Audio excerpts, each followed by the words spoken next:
Ya, Assalamualaikum warahmatullahi wabarakatuh. Selamat datang Bapak Ibu peserta kelas online efektif online teaching.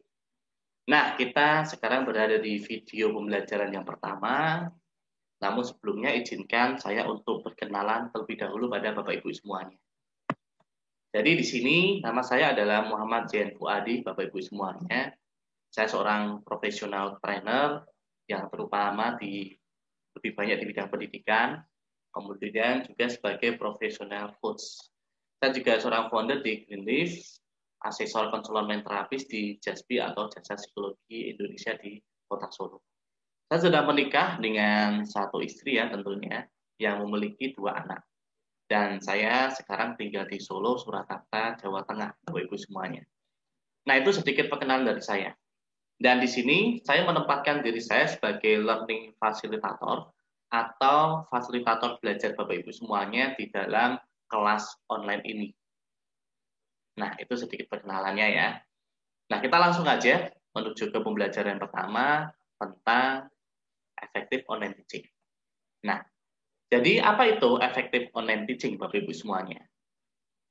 Namun, sebelumnya kita akan mereview dulu ya. Kita akan sama-sama membahasnya dari yang paling mendasar. Apa itu teaching?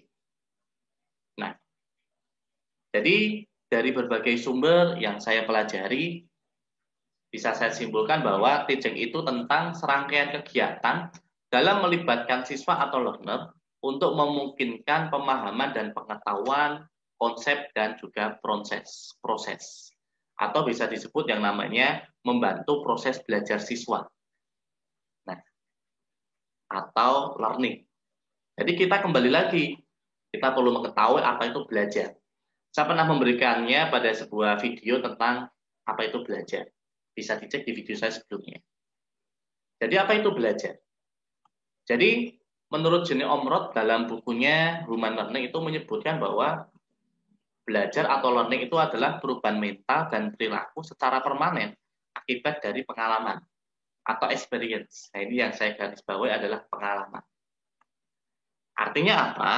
Dari definisi itu berarti ketika kita membaca buku, menonton TV, bermain game, mengerjakan banyak tugas, PR, ulangan, semuanya itu adalah proses belajar. Karena adanya pengalaman yang didapatkan dari semua aktivitas yang saya sebutkan tadi. Oke, jelas ya sampai sini ya.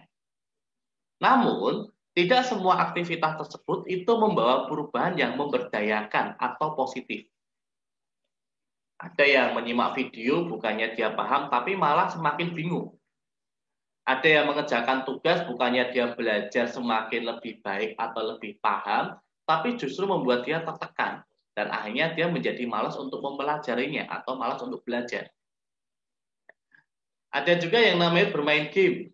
Memang itu menyenangkan, tapi ternyata tidak terarah. Karena justru membawa perubahan yang negatif. Melupakan kewajiban, melupakan tanggung jawab, dan sebagainya. Termasuk nonton TV. Bisa menjadi yang tidak memberdayakan atau tidak positif ketika tayangan ditonton itu tidak sesuai usia atau yang tidak mendidik. Oleh karena itu, dibutuhkan yang namanya efektivitas dalam belajar atau effective learning. Lalu apa itu effective learning? Kalau dari definisi learning tadi, kita bisa mendapatkan apa itu effective learning. Yaitu proses belajar untuk membawa perubahan yang permanen dan terarah. Jadi effective learning adalah ketika aktivitas itu membawa perubahan permanen, dia tidak sekedar tahu, tapi dia melakukan, dia bisa, dia paham.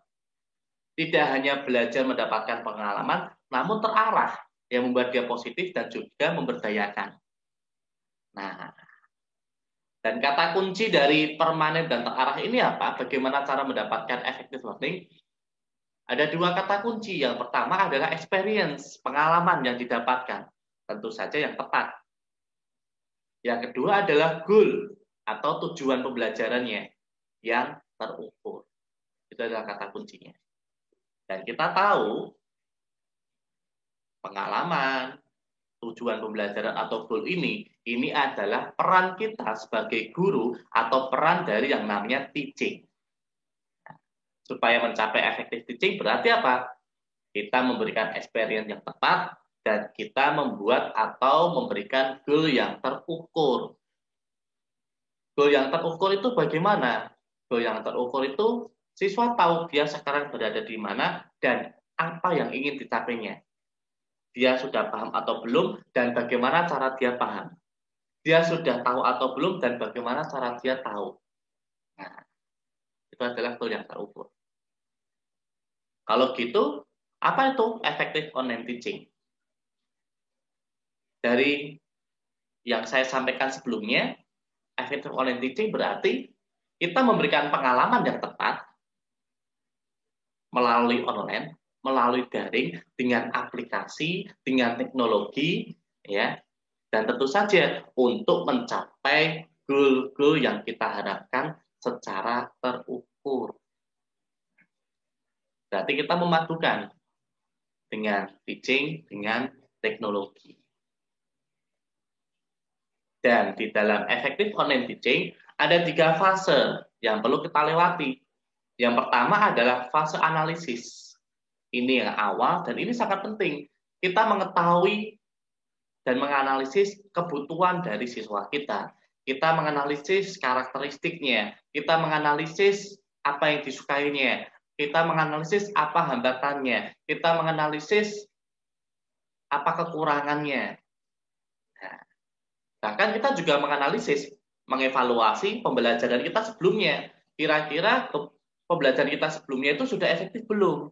Sudah memenuhi kebutuhan belum? Sudah membuat anak antusias belum? Nah, dan fase yang kedua adalah desain.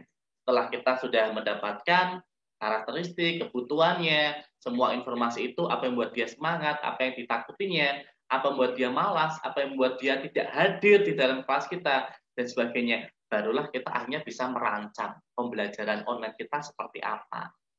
Bagaimana absennya, bagaimana pengukurannya, aktivitas apa yang akan kita berikan supaya dia paham, aktivitas apa yang kita berikan supaya dia pede, aktivitas apa yang kita berikan supaya mereka terlibat, kita desain. Dan akhirnya kita delivery atau kita apply, kita terapkan. Kita gunakan tools apa, apakah sinkronis atau asinkronus, apakah diskusi atau brainstorming, dan sebagainya. Nah, di sini nanti di dalam kelas online ini kita akan belajar tentang ini sedikit demi sedikit dari fase-fase ini. Nah, dan semoga dan apa yang kita pelajari ini bisa membawa manfaat untuk Bapak Ibu semuanya. Nah, di akhir video ini supaya saya bisa mengukur, mengetahui apakah Bapak Ibu paham tentang effective online teaching, Bapak Ibu bisa menjawab pertanyaan ini dan menjawabnya di kolom komentar. Kalau begitu, kira-kira apa saja sih yang membuat online teaching Anda atau online teaching menjadi kurang efektif? Silakan dijawab di kolom komentar video ini. Terima kasih. Wassalamualaikum warahmatullahi wabarakatuh.